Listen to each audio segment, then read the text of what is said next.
그 마지막에 한 말이 가슴에 딱 와닿는. 고맙다는 인사도 받으면서 돈까지 버는 건 욕심이다. 그럼 쉽지 않아. 난 마지막으로 그 얘기 좀 해줘봐. 사람들 중에 나 뉴스 만들 때 어려움이 있을 수도 있다. 그런 방법, 노하우 좀 하나 알려줘. 여기가 쓰는 방법 있잖아. 와, 그거까지. 근데 물도 달라. 물도 다르고 똑같은 인덕션 그러면 뒷부분 덕트에서 이 수증기를 빨리 빼주는 것 자체가 육수 맛에 결정적인 영향을 끼칠 수도 있다는 거네. 그치. 라면을 배운 이유는 리씨가 재능이 없어서. 진짜로 얘기해. 왜냐면 그때 난 사람들이 욕먹을 거다. 그런데 미슐랭 받았어.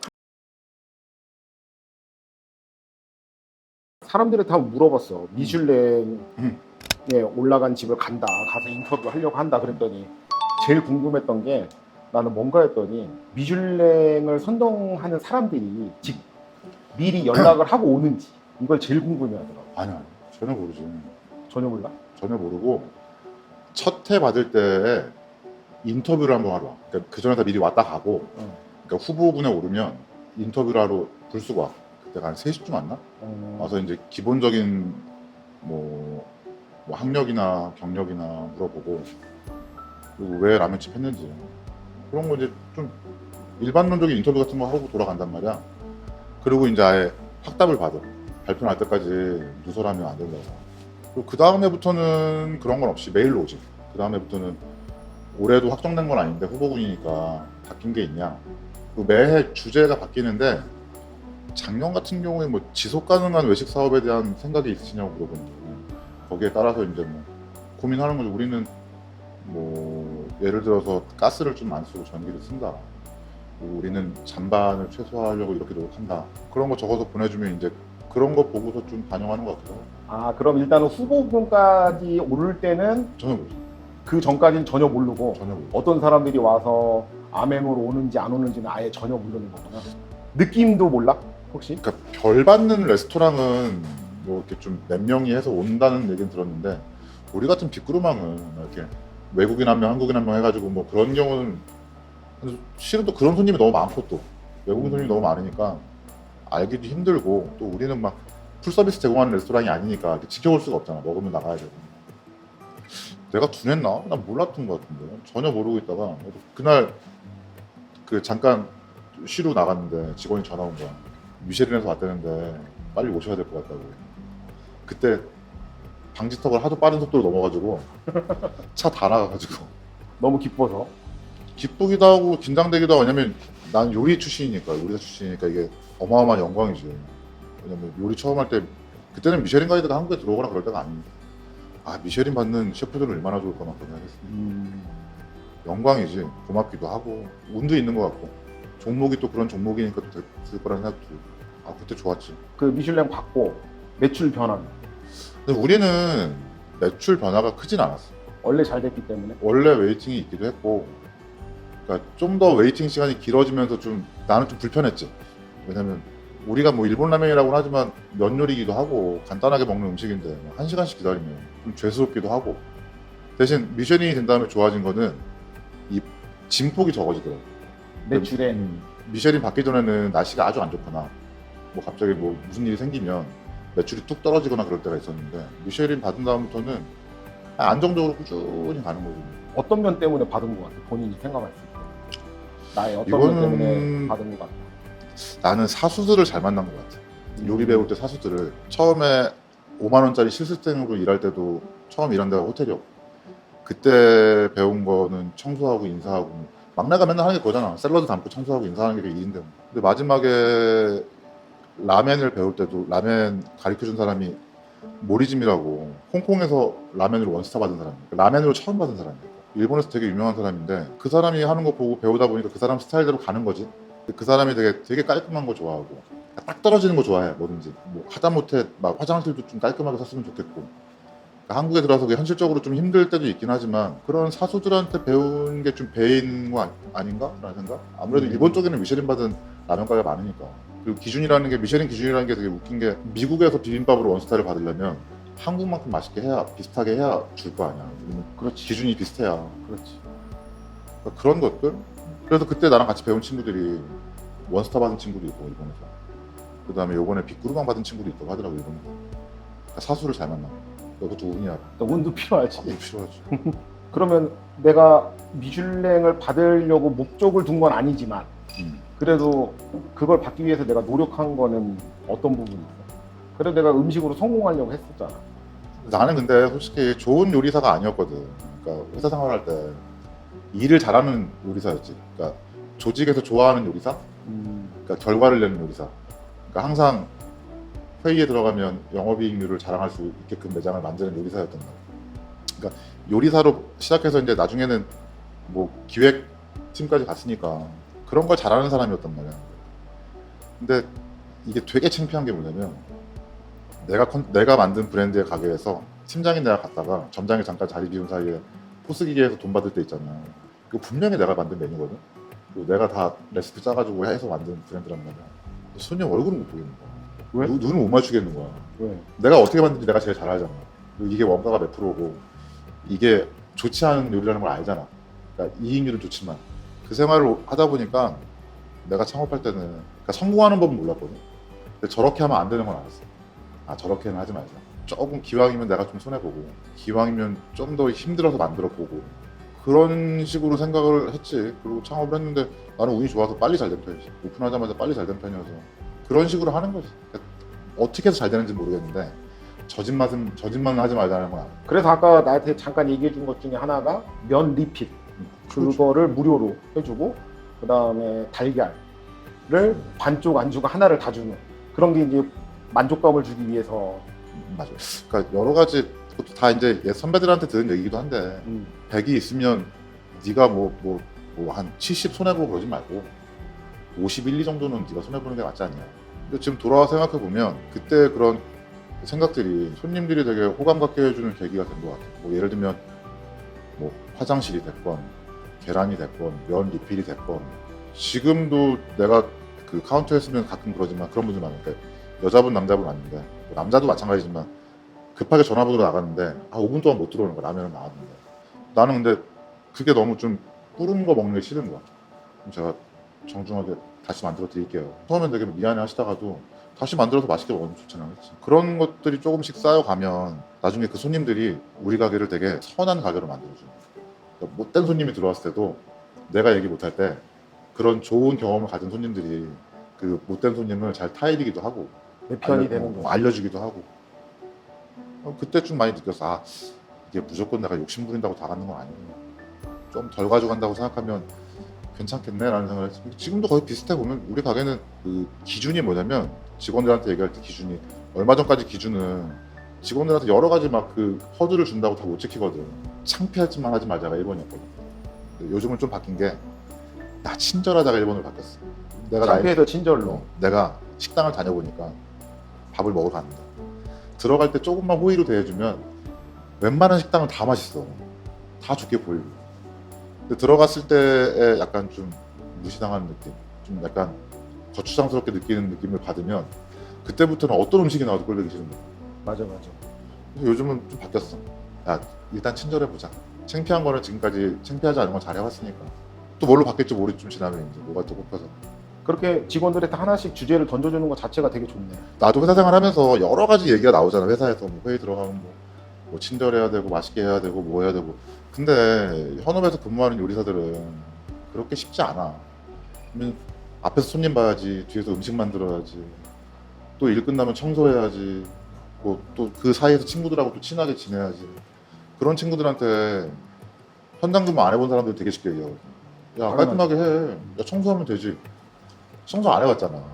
락스물에 막 손 부어보면서. 그러니까 나는 아무래도 현장 출신이니까 그런 부분은 조금 잘 이용하기도 하고 어떻게 보면 우선순위를 정하는 거를 좀 빨리 하는 편이긴 하지. 그래서 내가 전국에 있는 주방을 엄청 많이 돌아다녔지만 확실히 잘 되는 집의 주방은 깨끗해. 그게 첫 번째. 아까 그 냉장고랑 그 냉장고 안에 정리된 것만 봐도 확실히 잘 되는 집과 안 되는 집은 딱 구별이 되고, 안 되는 집들은 너무 말도 못하게 더럽거든. 지금처럼 본인의 주제 파악 있잖아. 그 주제 파악을 못하는 분들이 너무 많아. 그래서 맞아. 나는 딱 그 사람들 보고 주방 보고 그럼 답이 어느 정도 견적이 나오는데 이 사람들 요구사항은 엄청 커. 그래가지고 그럴 때마다 답답하거든. 근데 이제 본인은 그런 거를 일본 가서 오랜 일본 생활 때문에 그걸 다 느낀 거잖아. 그거 자체가 되게 중요한 거지. 근데 그릇은 대부분 죽을 때까지 늘어나지 않아. 정말 노력하지 않는 이상. 근데 조금씩은 늘어났으면 하지만 쉽지 않은 거 아니까. 그리고 솔직히 나는 밥 장사를 사업이라고 생각하고 시작한 적이 없어서 난 지금 정도도 충분히 만족은 하거든. 솔직히 말해서 어디 가서 술 마시는데 소주값 내가 낼 수 있을 정도면 기분 좋게, 경제적으로도 그 정도면 충분하고, 그리고 다행히 사람들이 면요리집 하긴 하지만 미쉐린도 받았네요 그러고 좋아해주고, 여기서 더 욕심부리면 그것도 또 이상하고. 그렇지. 좀 마음에 걸리는 건 이제 같이 일하는 직원들은 좀 걸리긴 하지. 여기서 내가 딱 멈춰버리면 그 친구들도 따로 독립하지 않는 이상 여기서 멈추는 거잖아. 그런 건 되게 좀 마음에 걸리지. 그러니까 맨날 이렇게 교육 같은 거 나가면 물어보잖아. 칼국수 같은 걸로 하면 어때요? 막 물어보고 하는 게 그런 것도 있어. 그러니까 그걸로 막 대성을 해서 막 돈을 벌고자 하는 건 아니고, 그렇게 해서 계속 뭔가 이렇게 같이 일하는 친구들도 나도 배울 수 있는 기회가 있으면 좋지 않을까라는 생각? 그거는 그치. 모든 그 자영업자 분들의 고민이죠.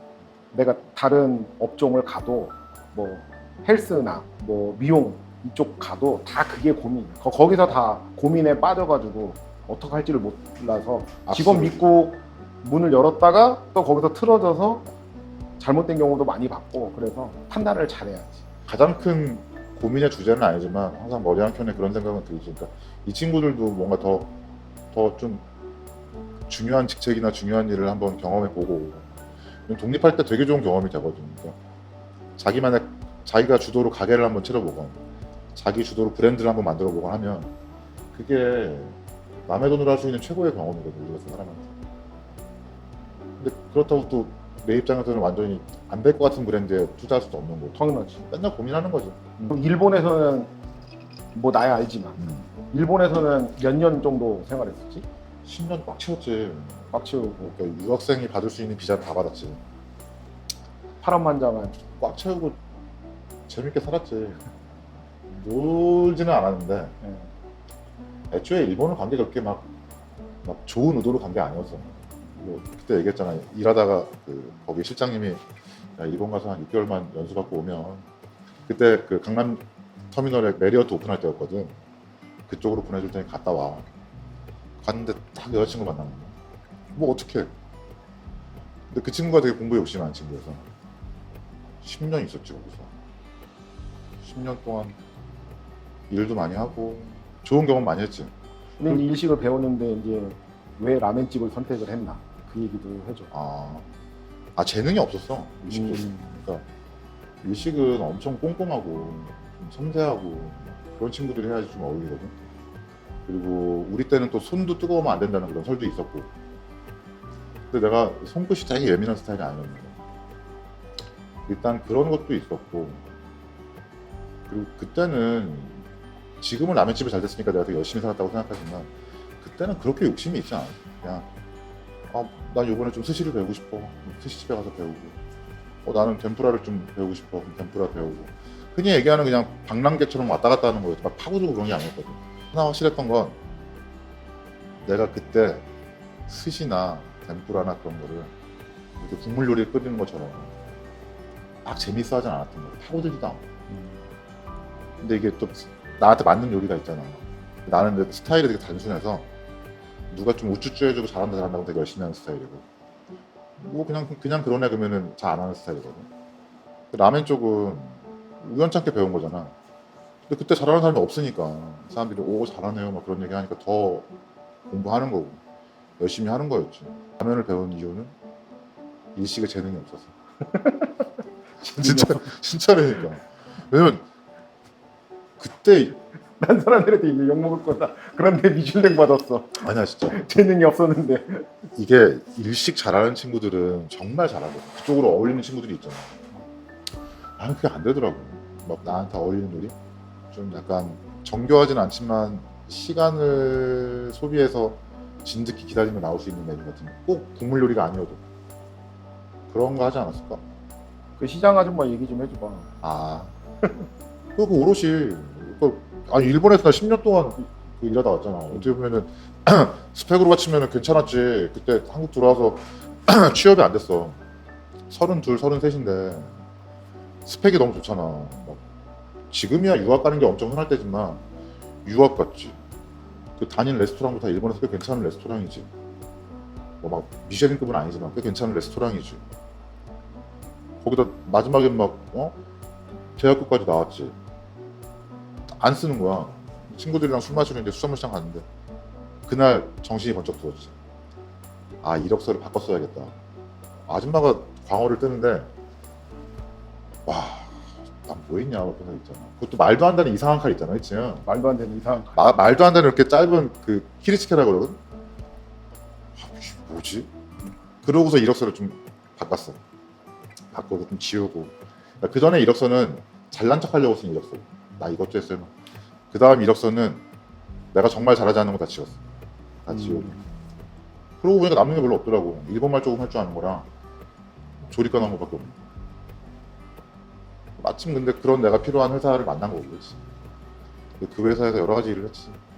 난 부패도 했어. 웨딩홀도 내가 했어. 경험은 너무 많네. 그러니까 나 회사에 들어갔는데 일식으로 들어갔다? 근데 갑자기 라면을 하려는 거야. 일본을 갔다 오래. 라면 브랜드를 갖고 왔어. 런칭이 끝났어. 그래서 잘 됐어, 처음에. 갑자기 날 부르더니 강남에 있는 뷔페를 가서 관리를 하려는 거야. 뷔페 하나도 모르는데. 뷔페 갔다가 뷔페에서 좀 약간 경험이 나니까 갑자기 뭐 내가 잘한 것도 아니거든. 나는 그냥 가서 허드렛 일하고 막 그런 건데 갑자기 웨딩홀로 가려고 나가지고 웨딩홀에 가려고. 경험이 많았지. 그러니까 깊게 한 게 없어. 그게 되게 참 단점이었어. 그래서 재능이 없다는 거야. 그런데 이제 그런 경험 때문에 이런 육수 만들거나 마지막으로 그 얘기 좀 해줘. 뭐 사람들 중에 아, 나 육수 만들 때 어려움이 있을 수도 있다. 이제 젊은 친구들 있잖아. 막 열심히 자기 맛을 만들려는 친구들한테 그런 방법, 노하우 좀 하나 알려줘. 그 여기가 쓰는 방법 있잖아. 아, 블록화 시키는 거. 그러니까 그걸로 마무리. 요리라는 게 되게 지금까지는 예전에는 레시피도 없었고 기존에는 레시피는 있지만 레시피는 그 쓴 사람보다 실력이 좋아야 그 레시피를 활용하거든. 그 쓴 사람보다 실력이 없으면 그 레시피 의미 없어. 왜냐면 그 레시피에도 주관이 들어가거든. 근데 나는 그렇게 하는 게 잘 안 나오더라고. 메뉴도 그렇고. 그러니까 세분화 시키고 계량하고 막 그런 걸 많이 해봤지만 잘 안 나오더라고. 그래서 고민을 한 게 그럼 아예 다 세분화 하나하나 따로따로 만들어서 그 경우의 수가 10,000가지가 나올지언정 10,000가지라고 해봐야 한 2, 3주 주방에서 조립해보면 나오거든. 그렇게 만들어 본 거예요. 그러니까 모든 육수를 다 따로 만들어. 그러니까 뭐 좀 더 구체적으로. 돼지 육수, 돼지도 뭐 사골 육수가 있고 등뼈 육수가 있고 머리 육수가 있고 그 지방이 있잖아. 다 따로 만들고. 다 따로. 따로 만들고, 그렇지. 그리고 소도 마찬가지야. 소도 다리뼈하고 그다음에 뭐 잡뼈하고 우러나오는 시간이 다르고 맛이 다르단 말이야. 다 따로 만들고. 만약에 멸치를 내가 2가지를 넣고 싶다 그럼 멸치도 따로 끓이고. 그래서 육수를 내가 넣을 수 있는 재료가 있다고 치면, 넣고 싶은 재료가 있다고 치면 다 따로 만들어 놔. 근데 그거를 그람 단위로 섞는 거지, 그치? 뭐 5g, 5g, 5g, 5g 그래서 보통 1인분이 한국은 한 400g 정도 나가지. 일본은 한 350g 나가고. 그거 비율대로 계속 맞춰다 보면은 어느 순간 딱 맞아. 대신 계속 체크를 해야지. 요 몇 g은 무슨 맛이었고 계속 체크를 해보는 거야. 라면 스프 조합하듯이 그치. 계속 조합하는 조합하고 거. 더하기 빼기 해가지고 그러면은- 나만의 것을 찾는 거지. 근데 육수의 종류를 100가지 끓이는 사람 없잖아. 왜냐면 머릿속에 생각하는 육수의 재료는 끽해봐야 내가 보기에는 한 5가지, 6가지밖에 많이 넣는 사람들. 그렇다고 치면 조합해봐야 2, 3일이면 나오지. 근데 그걸 안 하니까는 못 만드는 거. 왜냐면 혀가 아무리 민감해도 섞이고 난 다음에 못 찾아. 그러니까 못 쳐. 못 찾아. 그러니까 섞이기 전에 무슨 맛인지 알고 섞어봐야 나중에 그게 무슨 맛인지 알거든. 근데 섞고 난 다음에 못 찾는데 문제는 육수는 2, 3인분 끓여가지고 무슨 맛인지 몰라. 최소한 30인분. 우리 같은 경우는 최하단위가 100인분이거든. 그래서 집에서 요리 잘하는 사람들이 식당 차리면 망하는 이유가 그거야. 그것 때문에 왜냐면 망해.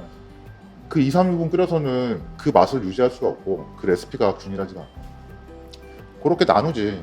면도 마찬가지야. 면도 마찬가지고 모든 소스도 마찬가지고 그런 식으로 다 각자를 구분해 놓은 다음에 하나씩 합쳐보면 내가 좋아하는 맛이 먼저 알고 그 다음에는 손님들이 좋아하는 맛을 내가 바꿀 수가 있지. 만약에 손님들이 이거 깊은 맛이 좀 약한데 깊은 맛을 좀 추가하면 안 돼요?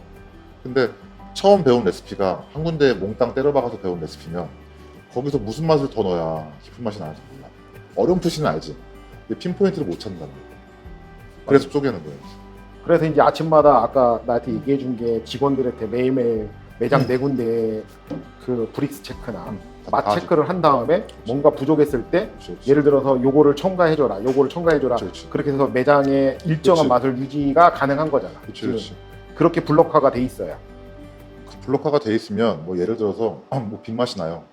그럼 우선 무슨 맛이 비는지는 아니까 원인은 몇 가지로 추려지잖아, 그렇지? 그럼 확인을 시키지. 오늘 들어온 등뼈는 어땠어? 오늘 들어온 그 닭은 기름이 얼마큼 있어?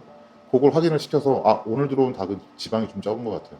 그럼 그 맛이 이게 영향을 끼친 것 같아요. 그러니까 우리라고 핀포인트로 찐 게 다 맞진 않지만 경우의 수를 엄청나게 줄일 수 있는 거지. 그렇게 해서 이제 오더를 내려주는 거야. 그러니까 너무 좀 라이트해요 보면은 뭐 아까 말한 대로 좀 더 줄여줄 수도 있는 거고 아니면 간을 조금 세게 할 수도 있는 거고 그러니까 그 처방은 여러 가지인 거야.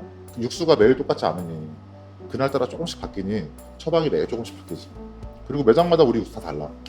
왜냐면은 똑같은 솥에 똑같은 인덕션에 똑같이 끓여도 들어오는 공기양에 따라서 바뀌고 아, 공기양까지. 그러니까 만약에 되게 넓은 공간에서 끓이잖아? 되게 안정되게 나와 육수가. 근데 좁은 공간에서 끓이잖아? 그러면은 그 안에 실내 온도가 올라가잖아 수증기로. 그러면 얘가 증발을 안 해. 얘가 그때그때 증발을 해줘야 육수가 나오면서 고소해지고 빨리 나오는데 그러니까 뭔가 위에 누르고 있는 거야 증발을 못하게. 그런 환경, 그러니까 후드가 그만큼 중요해. 덕트 시스템이 되게 중요해. 와, 그거까지. 그래 물도 달라. 물도 다르고 똑같은 인덕션 뒷부에서 그러면 덕트에서 이 수증기를 빨리 빼주는 것 자체가 육수 맛에 결정적인 영향을 끼칠 수도 있다는 거네. 그치. 그러니까 맛이 있다 없다를 논하는 게 아니라 맛이 달라질 수 있지. 일정함을 그치. 유지하려면 그치. 공간의 중요성과 그치. 공기 흐름. 그러니까 후드 시스템이 약한 데는 화력을 좀 더 세게 해야 되고. 그러니까 매장마다 우리가 디포 인덕션을 쓰잖아. 다 공통으로 쓰는데 똑같이 끓이는데 화력이 100이면 80으로 끓이는 데가 있고 75로 끓이는 데가 있고 기계 따라 달라. 기계도 찍어 나오긴 하지만 미묘하게 달라. 왜냐면 두 대를 놔두고서 물 똑같이 100리터 집어넣고 불 딱 켜잖아? 끓어오르는 시간이 달라. 두 개가. 미묘하게 달라. 기계가 다를 수도 있고 바람이 이쪽에서 들어오면은 얘가 좀 빨리 끓고 다 달라. 근데 그거를 보면서 체크를 하는 거지. 그러니까 그거를 다 체크하고 있으면 웬만한 문제는 원인이 뭔지 근처까지는 갈 수 있지. 그러니까 빨리 찾지. 한 번 망가진 육수를 2, 3일이고 끌고 가지 않지. 좀 망가졌더라도 그 다음날 가능하면 원상복귀까지는 아니지만 근처치까지는 복귀를 시켜놓지. 그게 우리 일이기도 하고. 이게 내가 유일하게 잘하는 게 일식은 못했지만 육수 끓이고 그런 거는 적성에 맞다는 게 이런 게 재밌으니까. 재미있는 게 아니라 그걸 재밌게 여기는 것 자체가 재능이지. 깨달을 때가 재밌지. 막 정말 원인을 몰라서 막 고민하다가 어느 순간 탁 깨달을 때 있잖아. 그때 되면 되게 기분 좋지. 아, 이게 문제였구나. 다음번에 이렇게 해야지.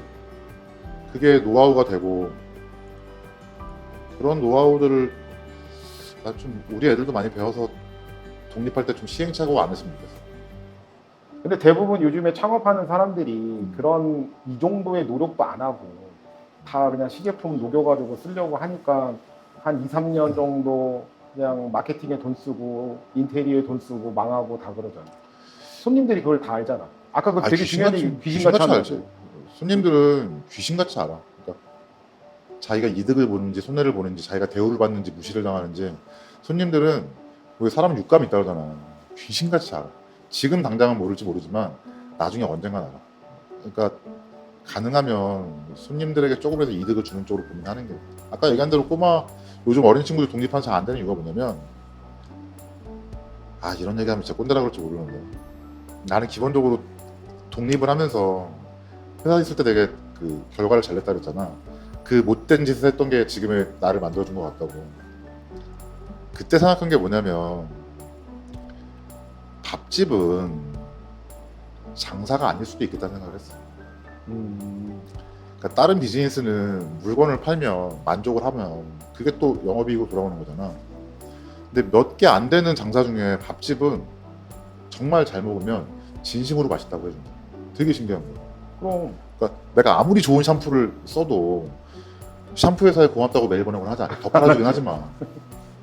근데 밥집은 내가 정말 꽤 열심히 해서 손님들이 불편하지 않게 조금이라도 이득을 보게 내가 조금은 손해보지만 하잖아. 그러면은 고맙다고 말씀해 주는 분이 꽤 있어.